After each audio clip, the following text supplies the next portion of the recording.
Hello, everyone. So I wanted to give a little bit more of context on who I am, and this is just going to be sort of self-glaze or whatever. But so a little background on me: as you've watched any of my old videos, I do investment banking, and I've trained for half Ironmans, marathons, and a couple other things, especially while during banking, and it's hard.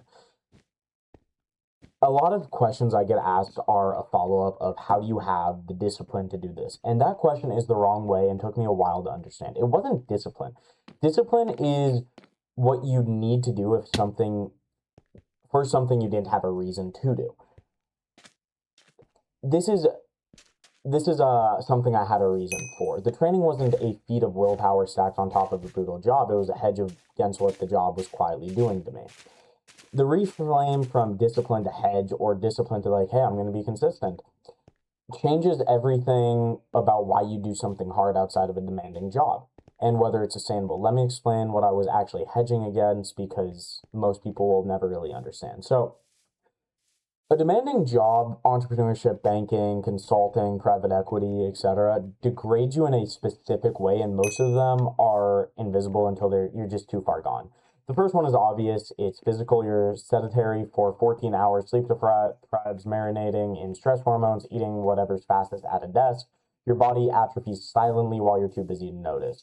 But the physical decline is actually the least interesting part of what's being taken. The deeper losses are these. First, control. In a job like banking, your time is not yours. Someone else owns your hours, your evenings, your weekends. You live in a state of low-grade powerless. Second, feedback. The job rewards are abstract. A bonus once a year. Deals that take months and often die. Praise that's rare. You can work like flat out for weeks, hundreds of hours, and get nothing concrete back. You don't get anything except, oh, we move this process along ever so slightly. And third, identity. And it's something this is something I've been noticing myself, and it's kind of why I'm trying to create something that forces me to have a personality online through, Instagram, TikTok, YouTube now. You can the job is hungry. It wants you to become everything. It wants your answer to be, oh, I'm an investment banker, I'm a private equity guy, I'm an entrepreneur. And if you let it, there's nothing left that isn't an analyst. And it's something I kind of dealt with the past month of, I was working 100+ hour weeks and I didn't have time for anything that wasn't work. I barely was able to get outside. So for me, I was just there and I was like, this is brutal and I'm still needing to do some work tonight and it's 10:35, but I'm going to go do like a light 3 mile run, for example, and then hit it. But the job's hungry and it'll consume you if you let it. So now look at what endurance training gives you and notice it's sort of the inverse of all of those. It works as a hedge.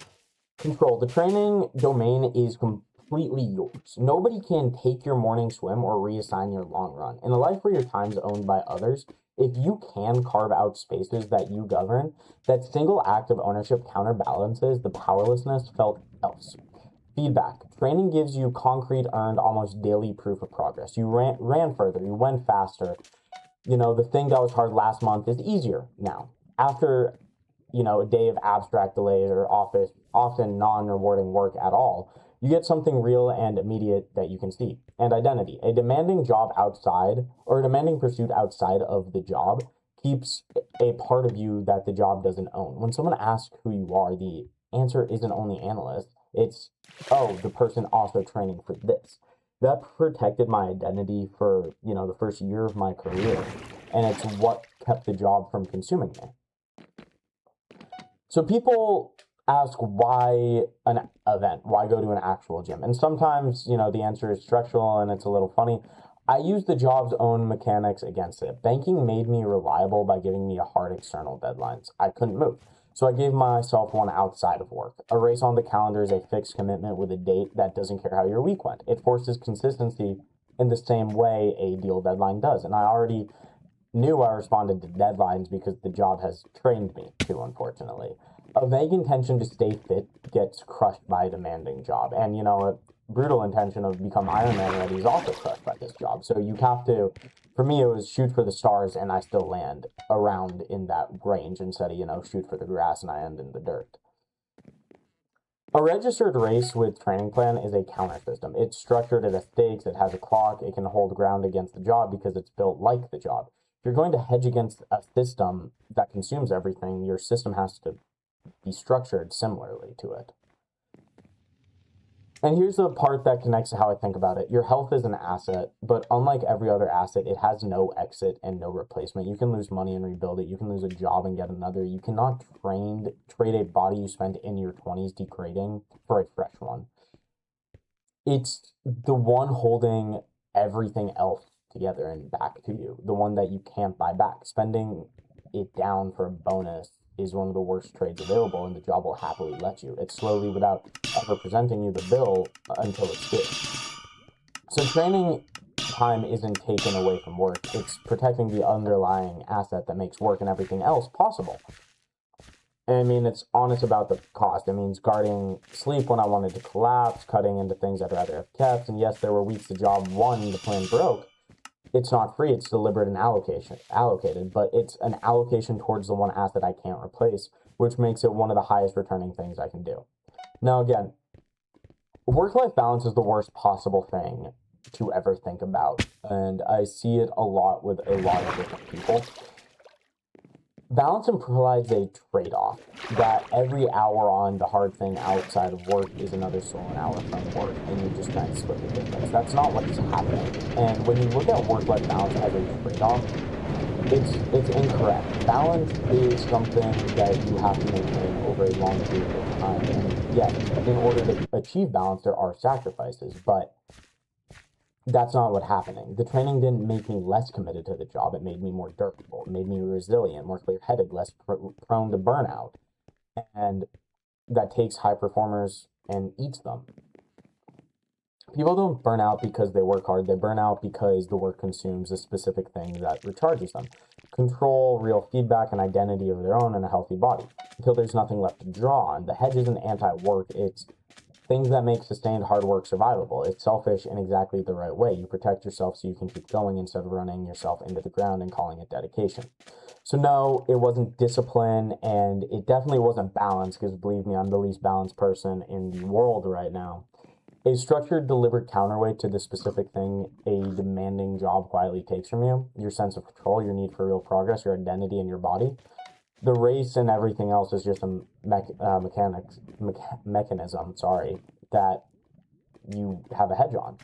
If you're in something all-consuming, you don't need more willpower to add hard things on top. You need to see hard things for what it is. Protection. Find the structured pursuit that gives back what this job takes. Put a date on it, defend it, not because you're disciplined, but because it's the smartest trade you're making. And now listen, it's 10:40 at night. I still probably have another hour of work to do, and I'm going to go try to get like a 3-mile run in, maybe record some TikTok videos. I'm going to be busting my, tail on this run right now. I do think that hard things in life are worth it. I think eventually, though, you recalibrate your idea of hard.